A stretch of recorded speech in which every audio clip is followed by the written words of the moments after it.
Hello all, welcome to Netbook and welcome back to MuleSoft Tutorials. Today I'm planning to talk about how we can add API fragment to an API specification and how we can reuse them in the libraries or data types or traits, how we can reuse them. That is what I'm going to show. As part of this video, I'm going to show that how we can add as a dependency, how we can import a library, and how we can use the trait or data types in a API specification. If you remember, in my previous video, I have shown how we can create a API fragment. That is what I have discussed. Let me go to the design center.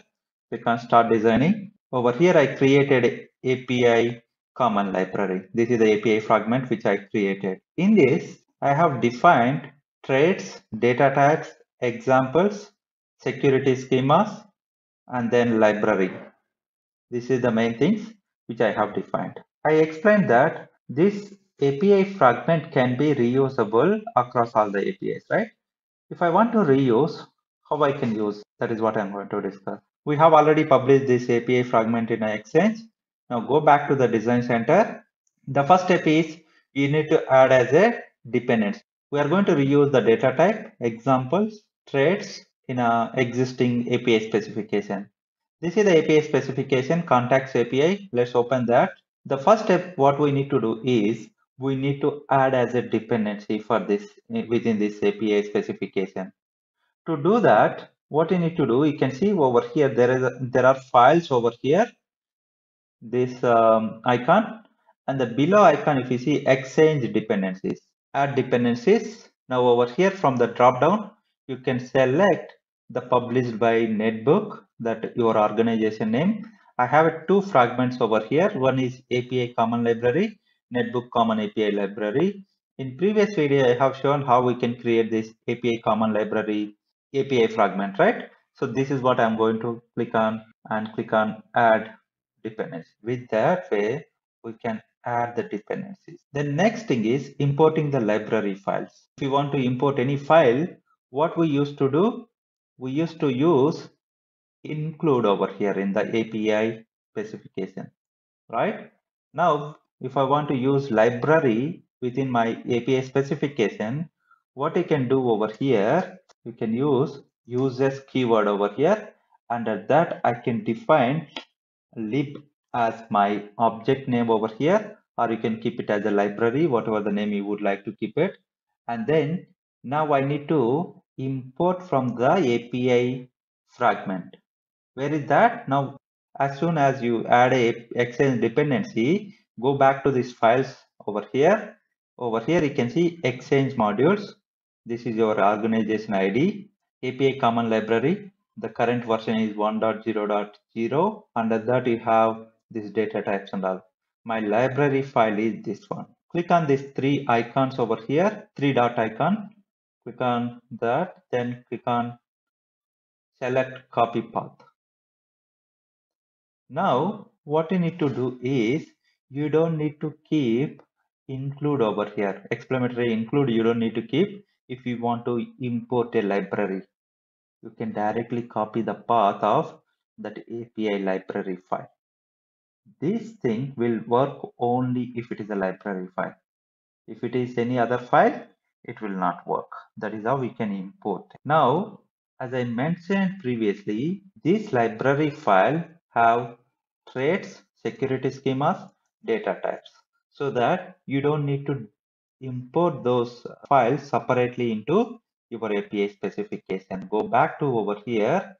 Now you can see, now if I imported now library, so I can directly use that. An example, if you see, I defined over here error.raml, that is for the 400 error, right? So now I don't need to use any more this error.raml within my API specification. I can use this error.raml which is available in my API fragment, which I defined over here. If you see under data type, I have error. Now what you can do, you can say that lib, that is the library which I have imported above over here. Within that library, I have defined a data type over here as an error, right? So now I can call that error data type by using lib dot, if you see control space error. This is how I can reuse that in all my APIs. So wherever I have this data type I'm using, I can use the same statement now, right? So similarly, I can replace in all the places. So we know that right now. Now, similarly, if we go back to library, I have a security schema basic auth I have defined in my API fragment wherever I'm using. An example over here, if you see basic auth I have defined over here, right? I don't need to use anymore this one. I'm going to remove that one. And here I'm using that, right? What I can do, I can say lib dot basic auth. So lib dot basic auth. This is how I can use it because of this is the reference which I created in a API fragment library, and that I'm going to use it over here. The next thing is what I want to do. I need to use traits. These are the headers, like those headers are authorization headers, correlation ID headers are mandatory for the methods. If you want to use the trait within your API specification, an example for the first method, I want to have headers mandatory, whatever I have defined in a header trait. If you want to use that, what you can use is over here, you can see is, and over here lib dot, under that I have defined headers.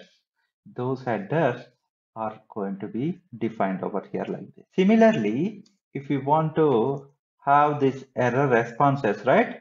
If you see that error responses, whatever the responses it is coming, if you want to use them is lib dot responses. You can use that. In this case, you don't have to define this 400 or whatever the responses you have defined under this method. You can remove them, and now what will happen? This trait is going to taken care. Any one of that response will be comes as a response. Either it might be the 400, 500 error, whatever it is going to be, it will be part of your response. That is what it is going to save over here.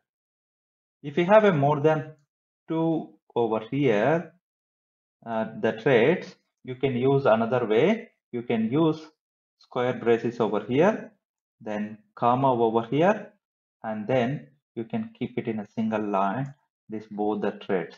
You can see now those errors are done. With this, what is the advantage now? So now whatever I have the security schemas over here defined, you can define these all security schemas the way I have defined in a fragment over here, only defined basic auth as of now.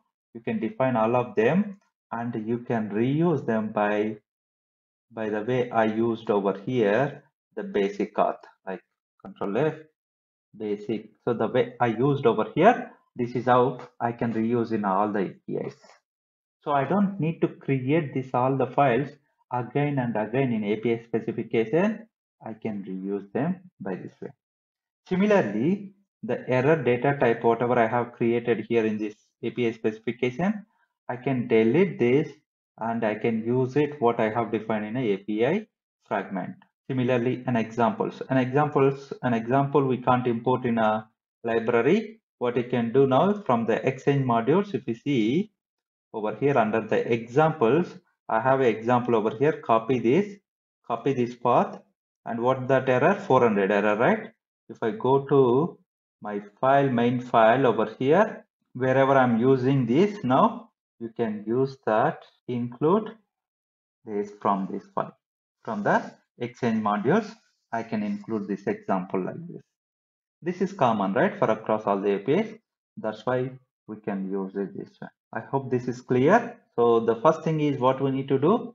First, you need to add an Exchange dependency by clicking on Exchange dependencies over here. And then from the files over here, what you can do in a main API specification, you need to use this library using this, and you can create some reference object over here, and without include you can import it like this, And then wherever you want to use it, directly by referring this object dot, the type of component we can use it. I hope this is useful for your learning.